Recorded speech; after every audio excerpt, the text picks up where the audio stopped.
It was 11 at night, and the storm had been throwing itself at the windows for the better part of an hour.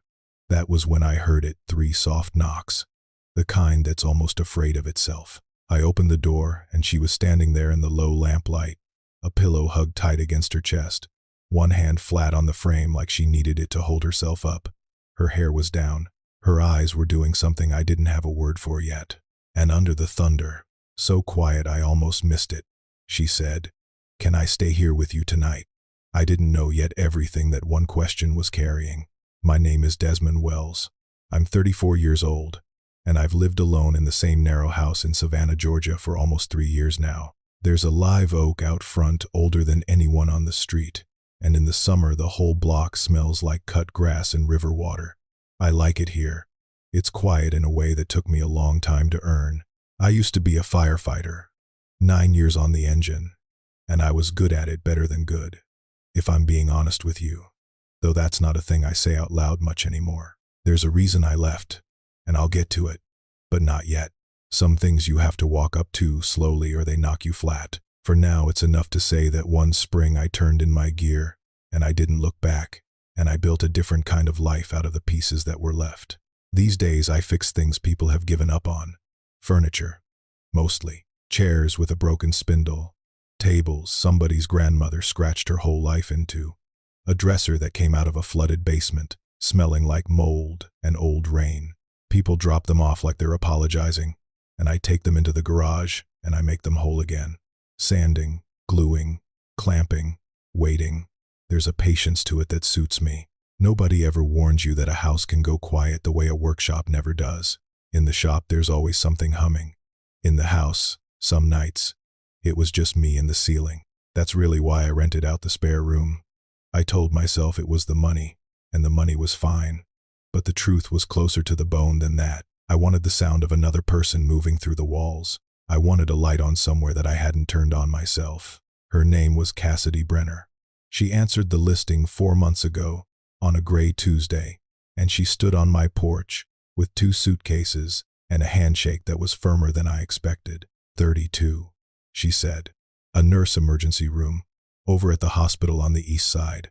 She had this stillness about her, a way of listening that made you feel like whatever you were saying actually mattered.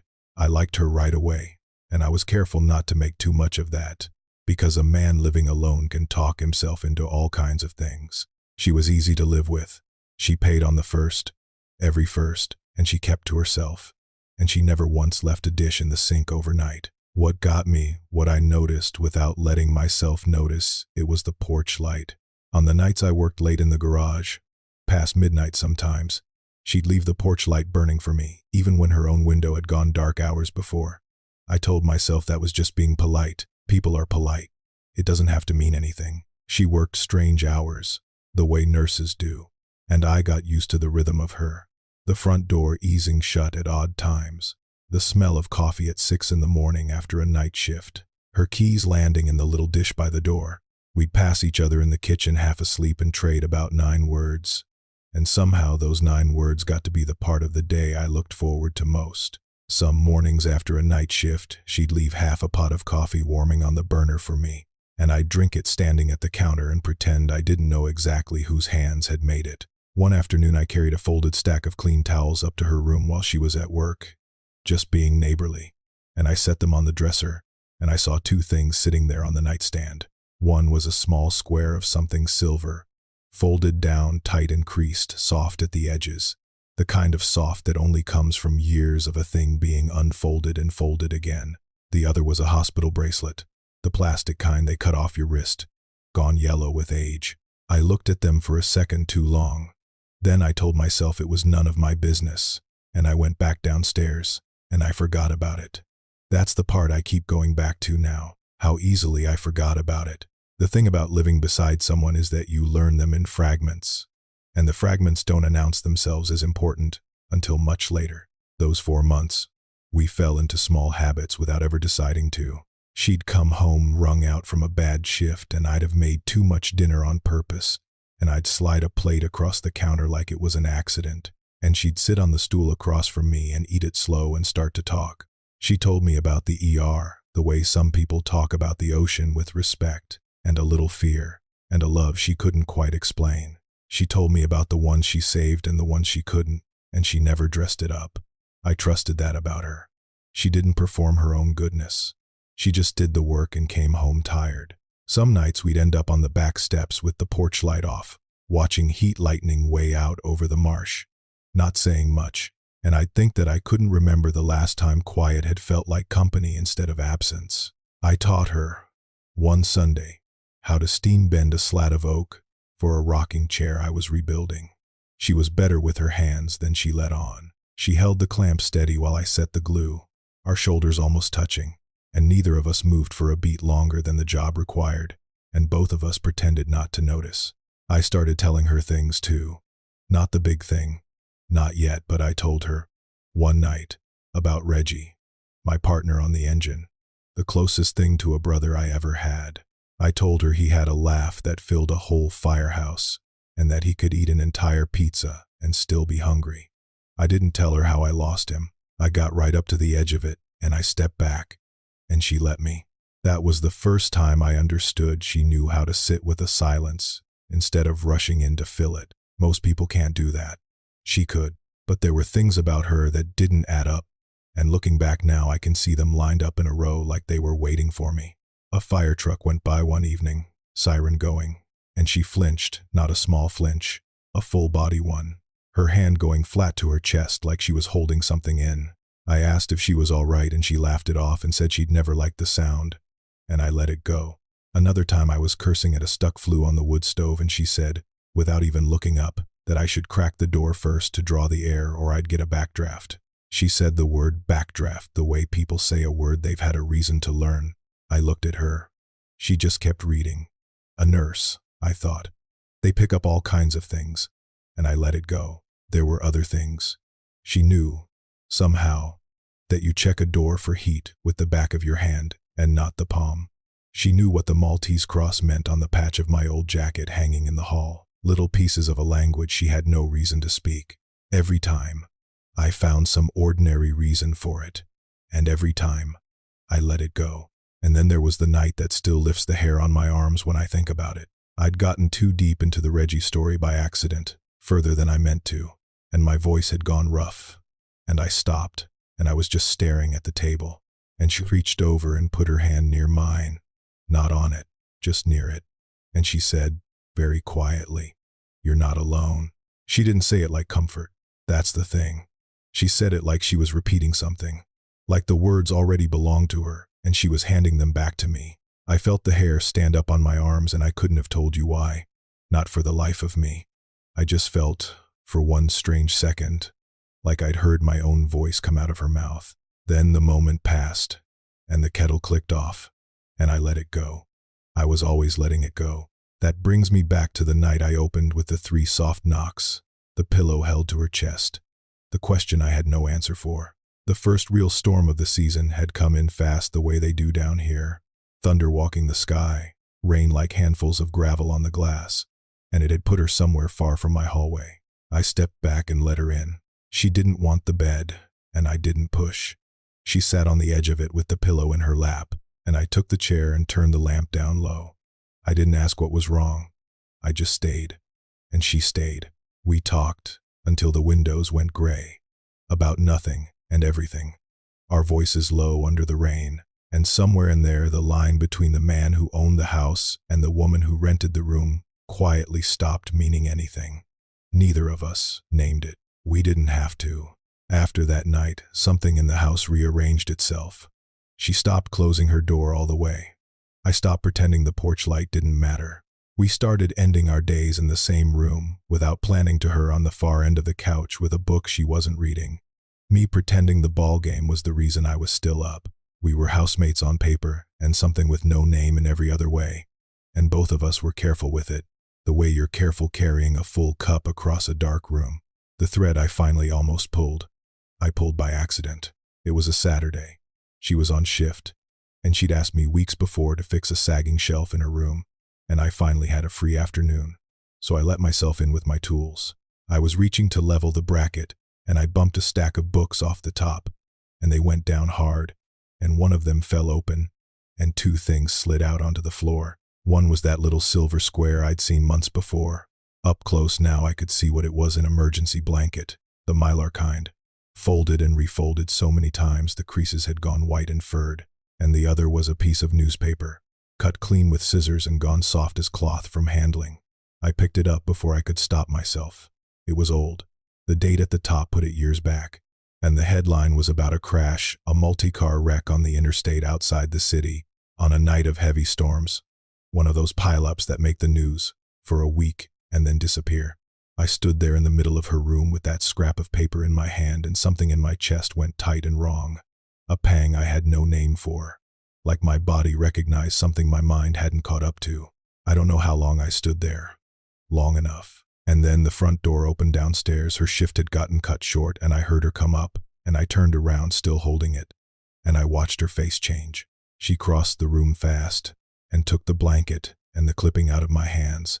Gentle but quick, the way you'd take something breakable away from a child. She folded the paper back down along its old lines. Her hands weren't quite steady. "Just an old thing," she said, and she gave me a smile that didn't reach anywhere near her eyes. "Sorry, it's nothing. Thank you for the shelf." And I looked at her, and every part of me knew it was not nothing. I could see it wasn't nothing, and I still let it go. I told myself people are allowed their private grief, that everybody carries a folded up something, that it wasn't my place. All of that was true. And all of it was me choosing, one more time, not to pull the thread that would have shown me everything. I shouldn't have, but I did. It was Bianca who pulled it for me. Of course it was. I should tell you about Bianca. We were married once, back before the worst of everything. She's 2 years younger than me, and she is loud in the way that fills every room she enters, and she leaves the same way all at once, taking the air with her. When my life came apart, she didn't stay to help me pick it up. She left while I was on the floor, and she made it sound like my fault for being on the floor. And by the time the divorce was final, I was almost grateful for the quiet she left behind. I hadn't seen her in 3 years. I'd stopped bracing for her. That was my mistake. I run a booth some weekends at a flea market out past the fairgrounds, selling the smaller pieces I restore. It was a bright, blistering Saturday, heat coming up off the gravel in waves, the whole place smelling of kettle corn and wood stain and dust. Cassidy had come to help me that day. She was laughing at something, her hand resting easy on my arm, and that's the picture Bianca walked straight into. I watched it happen on her face. The surprise, then the recalculation, then that old bright hardness clicking into place.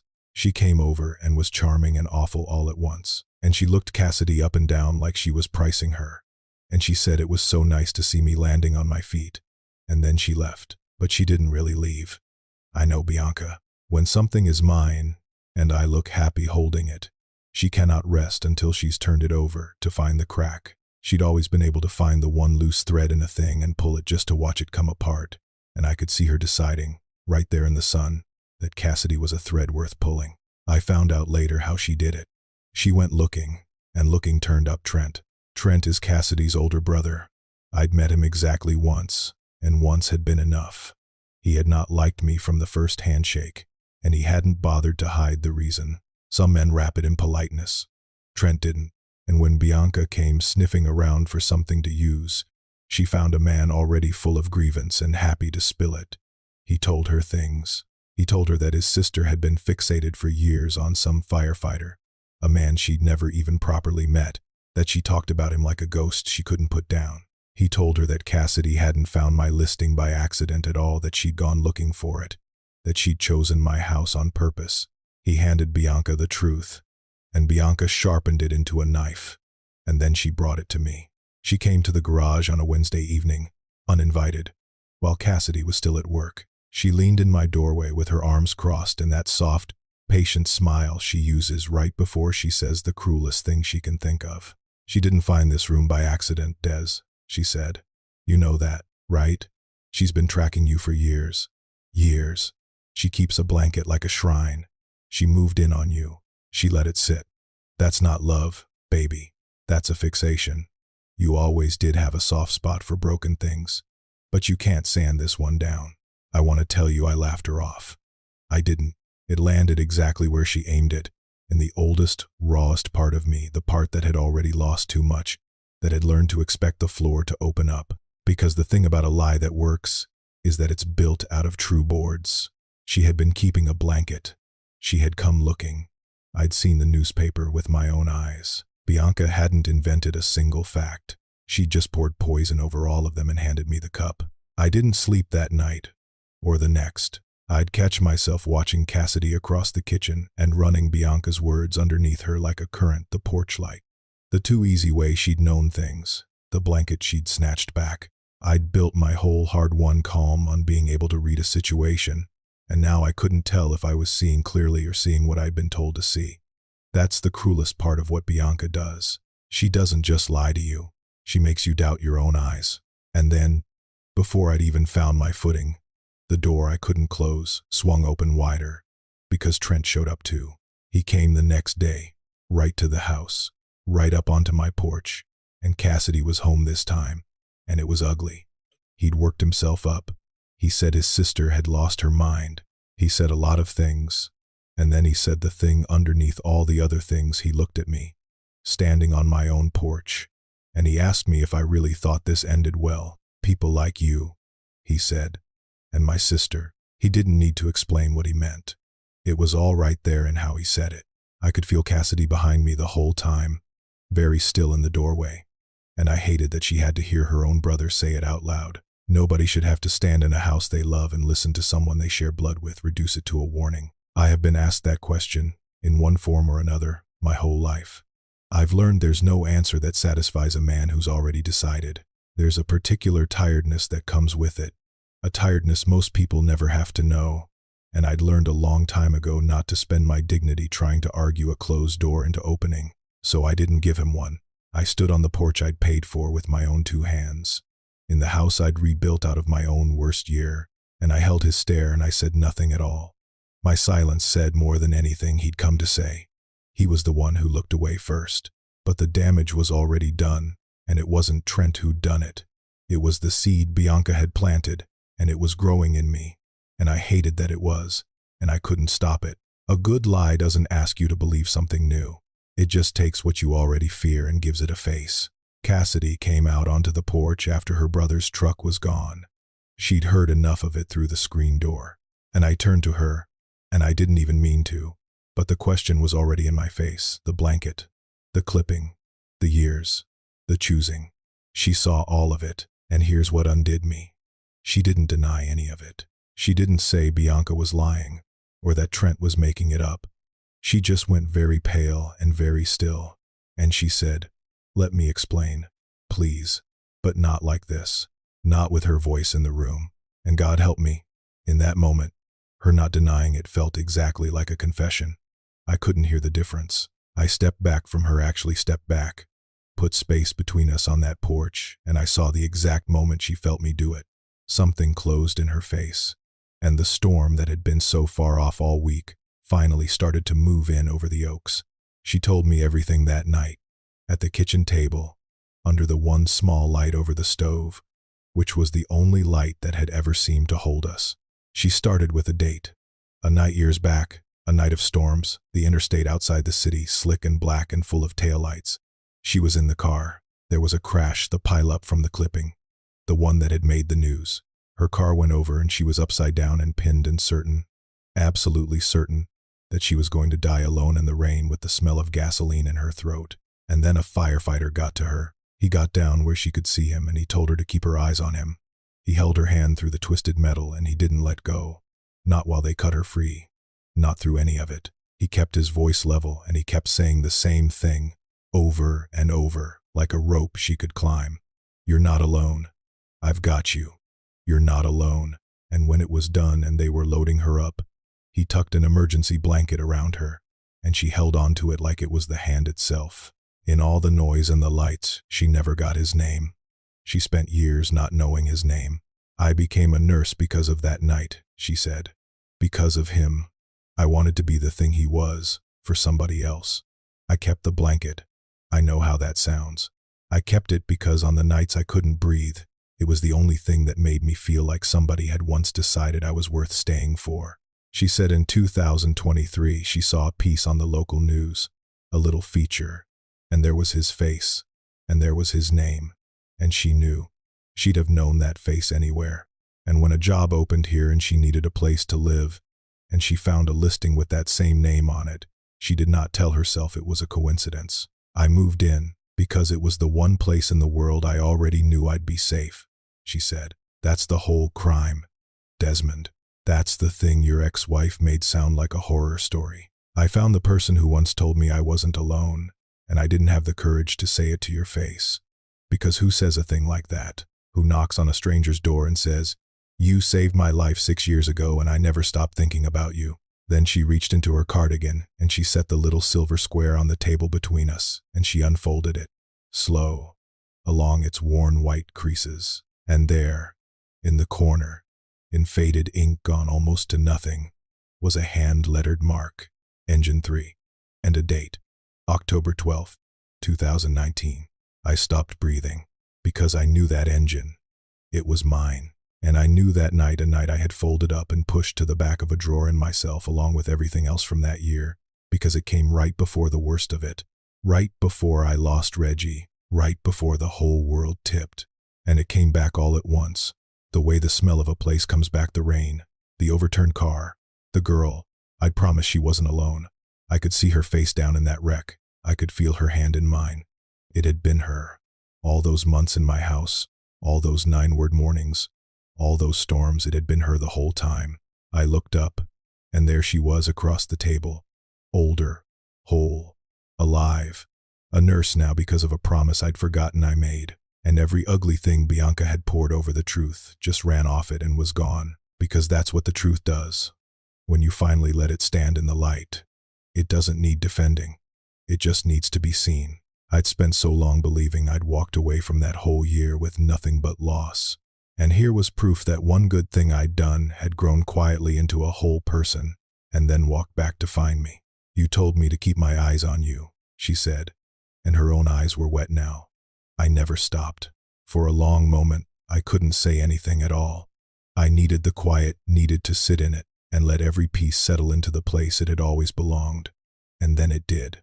The porch light, the word backdraft, her hand near mine, giving me back my own words. It had never been a fixation. It had been the most patient kind of faith I'd ever seen, and I'd almost let a bitter voice talk me out of it.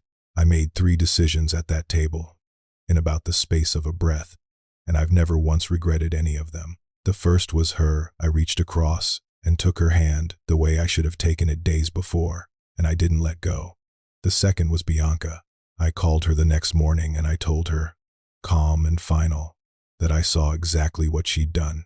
That she'd tried to weaponize the best thing that had ever walked into my life, and that she would never get the chance again. And the third was Trent. I didn't fight him. I just stood, quiet and unmoved, in the truth of who I was and what we were, and I let him decide what to do with it. Cassidy made her choice out loud, in front of her family, and she chose me. She never once let them make her small about it. Not that day. Not ever. Love, the real kind, the kind that lasts, came in slow after that. I'm glad it did. I've had things arrive fast in my life, and most of them left the same way. This one we built the way I build everything, a joint at a time, clamped and given time to set. There were mornings. That's what I remember most, when I remember that first stretch. She'd come off a night shift and I'd be up already, and I'd make coffee and too many pancakes, and we'd sit at that same kitchen table where she'd told me the truth, except now the light was different. The ordinary gold of a Sunday coming through the window instead of that one small bulb over the stove. We learned each other in the daylight. It turns out that's harder and better than learning each other in the dark. We built the ordinary things, and the ordinary things turned out to be everything. She'd come out to the garage on her days off and sit on the stool and hand me clamps, and she got good enough that I started letting her take the last pass with the sandpaper, which anybody in the trade will tell you is the pass that matters. Neighbors started dropping off chairs just to have an excuse to say hello to both of us. The house that used to go so quiet at night learned a new sound, 2 people moving around each other in the small choreography you only get from living close. I hadn't known how badly I'd missed it until it was back. She helped me with the thing I'd never been able to carry alone, the Reggie of it. I still had the nights I'd wake up with the sound of the collapse in my ears, my heart going like a hammer. Sure, I'd let him die. And she'd wake up too, and she wouldn't tell me it was fine, because she was a nurse and she didn't lie about pain. She'd just put her hand on my chest and get me to breathe with her, in and out, slow, the same way I'd once talked a frightened woman through a wrecked car without knowing she'd carry my voice for 6 years. We'd become each other's rope. I finally understood that the promise I made her that night had swung all the way around and come back to pull me out of my own wreck. She'd been walking toward me the whole time, and the storms. There were still storms, there always will be. We live in the low country, but now when the thunder started, I'd find her before she had to come find me. Some nights she still didn't love the sound, but she never had to knock on a door in the dark again, holding a pillow, asking if she could stay. She was already home. And knowing there was one person on this earth who could find her in the dark without being asked, did as much for me as it ever did for her. The blanket changed. That's the part I'd want you to know. If you only remembered one thing. For years it had been a wound she kept folded in a book, the worst night of her life, pressed flat and carried around like a stone in a pocket. But somewhere in there it stopped being that. She started leaving it out. And then one evening I came up and found it spread across the foot of our bed. That same little silver square, opened all the way up at last. Same blanket, whole new meaning. It had gone from the thing that survived the crash to the thing that watched over the rest of our lives. I never once told her to stop keeping it, and she never once had to explain why she did. That was its own kind of language between us by then. Time moved. It does that when you finally stop bracing against it.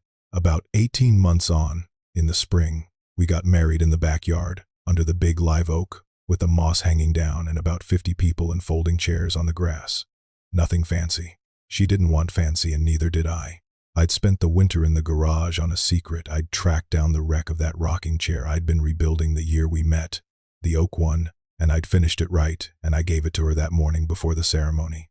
She understood without me saying a word. Some chairs you rebuild for other people. That one I built for us. When it came time for the vows, I didn't have anything fancy prepared either. I just told her the truest thing I knew, that she'd spent 6 years walking back to a promise I'd made in the worst storm of both our lives, and that I intended to spend the rest of mine keeping it. She laughed and cried at the same time, and under the oak the whole yard went quiet, and even the cicadas seemed to hold still for a second. Trent came to the wedding. I hadn't been sure he would, and Cassidy had made her peace with either answer. She'd stopped letting his approval be the price of her own happiness. And I think that's the thing that finally moved him, more than anything I could have said. He stood at the back, and at the end, in the receiving line, he stopped in front of me, and he didn't say much, and he couldn't quite look me all the way in the eye. But he put out his hand, and he gave me one stiff nod. It wasn't forgiveness. It wasn't a speech. It was a door left open about an inch. Cassidy squeezed my hand, and decided that inch was enough for now. And I decided the same. You don't always get the whole change at once. Sometimes you get the crack of light under the door, and you let it be a start. Bianca, I never heard from again. That's its own kind of grace. She drifted out of the frame the way loud things do once you stop giving them a wall to echo off of. I don't wish her harm. I just don't leave the door open anymore. The first storm after the wedding rolled in on a Tuesday. I woke up to the thunder out of old habit and reached over to check, the way you do, and she was already asleep, dead asleep, one hand resting on that silver blanket at the foot of the bed, the rain coming down hard on a roof that had held through worse. She didn't wake up. She didn't need to knock. There wasn't a door between us anymore, and there hadn't been for a long time, and I lay there and listened to the storm and felt, for maybe the first time in my adult life, completely and simply at home. I've thought a lot about that night. She stood in my doorway with a pillow against her chest, asking if she could stay. I thought, back then, that I was the one who did the saving. I'd built a whole quiet idea of myself around it, the man who pulls people out of wrecks, who stays calm, who holds the line. And it was true. Once, on a rainy night in 2019, I told a stranger she wasn't alone, but I had it backwards the whole time. She was the one coming back to save me. She walked out of the worst night of her life and spent 6 years carrying my voice. And then she found the address where I'd gone to hide from mine. And she moved in, and she waited, patient as anything, until I was ready to be pulled out of my own wreckage. I used to think being strong meant being the one who never needed pulling out. She taught me that letting yourself be found is its own kind of courage. That little silver square was never just a memory of the worst thing that ever happened to either of us. It was a map, folded up, carried for years, waiting to lead us both the same way home. So let me leave you with 2 questions tonight. If the person who once saved you knocked on the door of your life today, would you have the courage to say the thing you've been carrying all this time? And when the whole world tells you your love is wrong, whose voice are you going to believe, theirs, or the one that once said, "You're not alone"? If Desmond and Cassidy's story moved you tonight, leave a heart so I know it reached you. Subscribe so you don't miss the next one. And tell me in the comments, do you believe some people walk into our lives on purpose, sent by something bigger than chance? I'll be reading everyone.